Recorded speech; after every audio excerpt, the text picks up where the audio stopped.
Hello students, today we'll start with the next part of these halogen derivatives.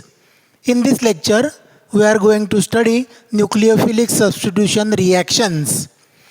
Nucleophilic substitution म्हणजे एका न्यूक्लिओफाईलला दुसऱ्या न्यूक्लिओफाईलने replace केलं जाणं.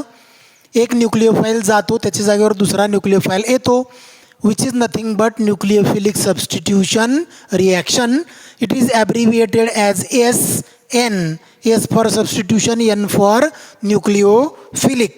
तर न्यूक्लिओफिलिक सबस्टिट्यूशन रिॲक्शनमध्ये आपण दोन मेकॅनिझम्स पाहणार आहोत. SN रिॲक्शन्सचे एकाला म्हटलं जातं SN1, दुसऱ्याला म्हटलं जातं SN2. S for substitution, N for nucleophilic, 1 for unimolecular. S for nucleophilic, S for substitution, N for nucleophilic and 2 for bimolecular. तर युनिमॉलिक्युलर न्यूक्लिओफिलिक सबस्टिट्यूशन आणि बायमॉलिक्युलर न्यूक्लिओफिलिक सबस्टिट्यूशन. आपल्याला पहिल्यांदा या शब्दाचा अर्थ विचारात घ्यायचा आहे, mechanism. Suppose this is the reaction Rx reacts with say NaOH on heating alkyl halide with aqueous NaOH will give us alcohol and NaX. This X is nucleophile and that nucleophile is replaced by OH, another nucleophile. One nucleophile is substituted by another nucleophile giving alcohol and NaX. During this reaction, Rx means substrate is converted into ROH means product. सबस्ट्रेटचं रूपांतर प्रॉडक्टमध्ये होताना आपल्याला जे काय smaller changes किंवा step by changes होतात, त्या चेंजेसचा as much as detail study करणं म्हणजे त्याचं काय स्टडी करणं म्हटलं जातं, मेकॅनिझम. तर mechanism is the reaction in which mechanism of the reaction is description regarding the sequence and the way in which substrate is converted into product. तर त्यानुसार आपल्याला ते विचारात घ्यावं लागतं. इथं अल्काईल हॅलाइड्स आपण जे विचारात घेतो ते अल्काईल हॅलाइड्स 3 प्रकारचे असतात. Primary alkyl halide, secondary alkyl halide आणि tertiary alkyl halide. Out of these 3 we are going to see about primary and tertiary. This tertiary alkyl halide undergoes SN1 reaction and this primary alkyl halide undergoes SN2 reaction. SN2 SN1 कशावर ठरतं तर ज्या रिॲक्शनचा rate, the rate of reaction, ज्या रिॲक्शनचा rate 2 जणाच्या कॉन्सन्ट्रेशनवर अवलंबून असतो त्या रिॲक्शनला आपण SN2 रिॲक्शन म्हणतो. आणि ज्या रिॲक्शनचा रेट हा एकाच स्पीसीजच्या कॉन्सन्ट्रेशनवर अवलंबून असतो त्याला आपण SN1 रिॲक्शन असं म्हणतो.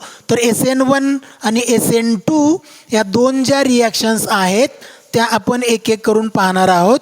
Will see first the reaction that is SN2. Here SN2 is nothing but bimolecular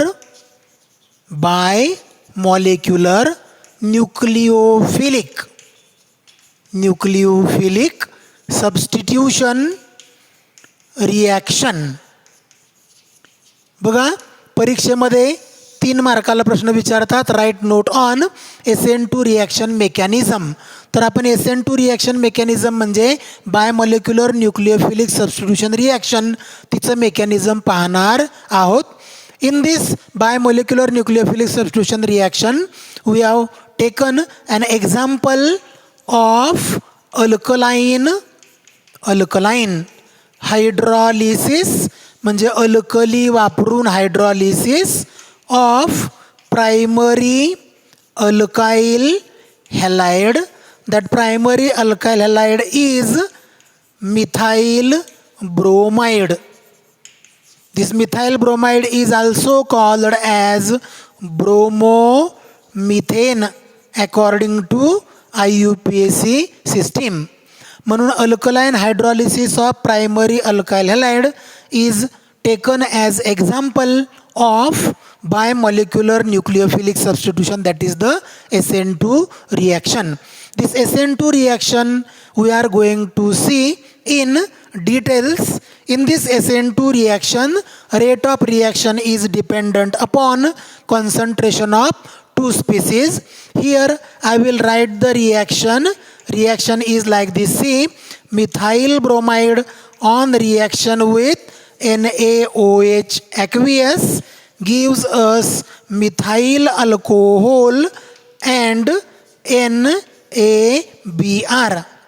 Methyl bromide or bromomethane, methyl bromide or bromomethane is converted into methyl alcohol means methanol.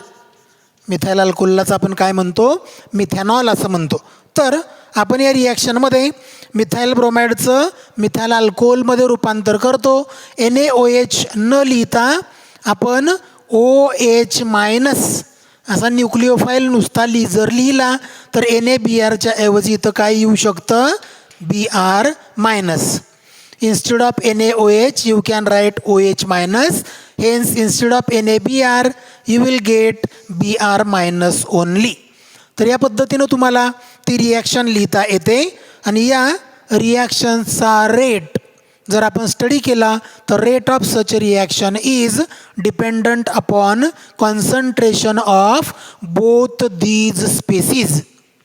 या रिॲक्शनचा rate या दोघांच्या कॉन्सन्ट्रेशनवर dependent आहे. याचा अर्थ असा, मी जर फक्त methyl ब्रोमाइडचं concentration वाढवलं आणि NaOHचं वाढवलंच नाही तर मला मिथाइल अल्कोहोलचं आणि NaBrचं प्रपोर्शन किंवा इल्ड वाढवून मिळणार नाही. म्हणून मला या मिथाइल अल्कोहोलचं इल्ड वाढवून मिळवायचं असेल तर मला या दोघांच्या कॉन्सन्ट्रेशनमध्ये वाढ करावी लागते. आणि रेट हा कशावर अवलंबून असतो, तर रेट हा स्लो स्टेप ऑफ रिॲक्शनवर अवलंबून असतो. ह्या रिॲक्शनमध्ये एकच स्टेप आहे आणि ती रिॲक्शनची स्लो स्टेप आहे. आणि त्या रिॲक्शनमध्ये ही जी रिॲक्शन होते त्या रिॲक्शनमध्ये मिथाइल ब्रोमाइडमधला Br जातो, तिथं OH मायनस येतो. आणि या एकाच स्टेपच्या रिॲक्शनमध्ये दोघं भाग घेतात आहे. म्हणून rate is dependent upon concentration of two species. Here I will write rate of this reaction is directly proportional to concentration of substrate and that of nucleophile. या दोघांच्या कॉन्सन्ट्रेशनवर रेट डिपेंडंट आहे. सबस्ट्रेट इथं वापरलेला आहे मिथाइल ब्रोमाइड, न्यूक्लिओफाईल वापरलेला आहे OH minus. सम constant जर लिहिलं, rate is equal to some constant K into concentration of CH3Br and concentration of OH minus. तर या केला म्हणतात स्पेसिफिक रेट कॉन्स्टंट. आणि याच्यावरून रेट हा दोघांच्या कॉन्सन्ट्रेशनवर डिपेंडंट आहे असं दिसतं. आणि दोघांच्या कॉन्सन्ट्रेशनवर रेट डिपेंडंट असेल तर तिला म्हटलं जातं SN2. SN2 is nothing but by molecular nucleophilic substitution reaction. तर तुम्हाला इथं रेट एक्सप्रेशन पहिल्यांदा सांगावं लागतं. रेट एक्सप्रेशनमध्ये असं दिसतं, rate of this reaction is dependent upon concentration of only concentration of both two species, that is methyl bromide and that of alkali. Hence reaction is SN2, that is the bimolecular nucleophilic substitution. Here in this reaction bond making and bond breaking takes place simultaneously. म्हणजे CH3Br मधला bond तुटणं आणि या कार्बनचा OH बरोबर bond तयार होणं ही प्रक्रिया simultaneous होते. म्हणून SN2 is only one step process and this process takes place so that the bond breaking and bond making takes place at a time. Actually reaction कशी होते तर आपल्याला ते पाहायचं आहे. पहिल्यांदा आपण रेट एक्सप्रेशन पाहिलं. आता रिॲक्शन होताना आपल्याला असं लिहायचं आहे, पहा. Say this is H, then C, one more H, next H. To this carbon here is Br. On this compound nucleophile OH minus tries to attack. याच्यावर न्यूक्लिओफाईल OH मायनस अटॅक करणारा असतो. This carbon is partial positive, Br is partial negative due to inductive effect. This OH has to come in the place of Br. OHला Brच्या जागेवर यायचं आहे, म्हणजे carbon आणि ब्रोमिनमधला बॉन्ड तुटला पाहिजे आणि कार्बन आणि OHमध्ये बॉन्ड तयार झाला पाहिजे. OHचं या कार्बनकडं येणं हा निगेटिव्ह आहे, हा पॉझिटिव्ह आहे. पॉझिटिव्ह निगेटिव्हमध्ये अट्रॅक्शन असतं, पण कार्बन आणि OHचं बॉन्ड फॉर्मेशन जे होणार आहे ते कार्बनला Br इथंपर्यंत समोरून जोडून आहे तोपर्यंत होत नाही.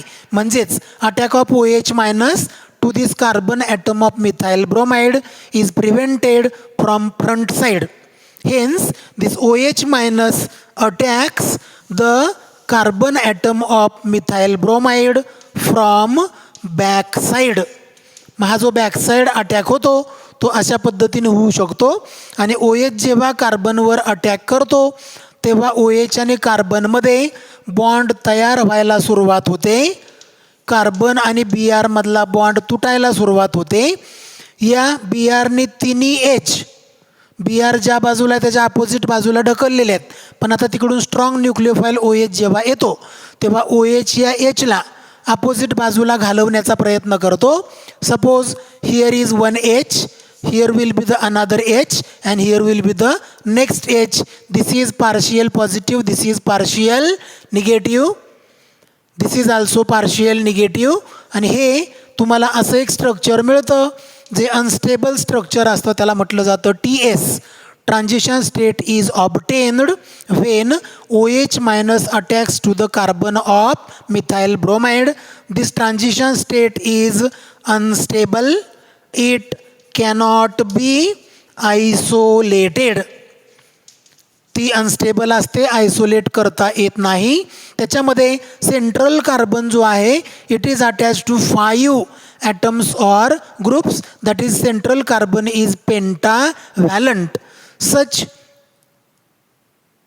occurrence of transition state is purely imaginary. Finally, OH and carbon, they get attached to one another and carbon and Br, bond between carbon and Br gets completely broken, finally giving this OH, then carbon. Hydrogen atoms are pushed on opposite side of OH because now here Br atom is not present. Hence here is H, H, H, and now here will be Br minus. This is starting compound methyl bromide, and finally the product obtained is methyl alcohol. Thus methyl bromide is converted into methyl alcohol. The nucleophile Br is present on right hand side of carbon atom in methyl bromide and hydrogens are on left hand side. Here OH is on left hand side and hydrogens are on right hand side. That is configuration of atoms about this carbon atom is changed. Configuration of carbon atom about configuration of all the atoms about this carbon atom is changed. Initial configuration is 100% reversed. म्हणजे इथं जे configuration आहे ते 100% reverse होऊन जातं. या प्रकारच्या कॉन्फिगरेशनला Walden या शास्त्रज्ञांनी शोधलं होतं, म्हणून त्याला म्हटलं जातं Walden inversion. And this inversion is 100% inversion when we take here optically active compound. तर या रिॲक्शनमध्ये एक 4-5 मुद्दे महत्त्वाचे लक्षात घ्यायचे आहेत. पहिला मुद्दा single step mechanism. This reaction or this mechanism is single step mechanism, means bond formation between OH and carbon and bond breaking between carbon and Br is simultaneous. It takes place in only one step. Another is backside attack of nucleophile.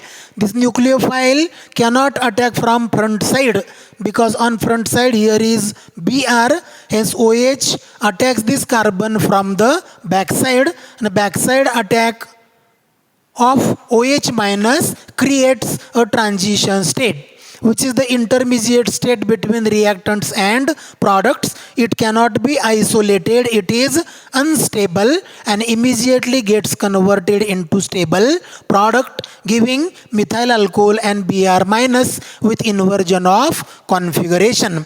Third point is formation of transition state. Just now I have told you, in which the central carbon is attached to 5 atoms or groups, in which here is carbon is pentavalent. तर तुम्हाला इथं carbon pentavalent दिसतो आणि या pentavalent स्ट्रक्चरचं conversion immediately methyl अल्कोहोलमध्ये होताना दिसतं आणि हा जो मिथाइल अल्कोहोल मिळतो it is with 100% inversion of configuration आणि त्या 100% इन्व्हर्जनला आपण म्हणतो Walden inversion.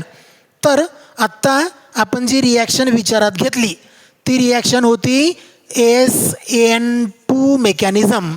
In this SN2, 2 is bimolecular, N is nucleophilic, S is substitution.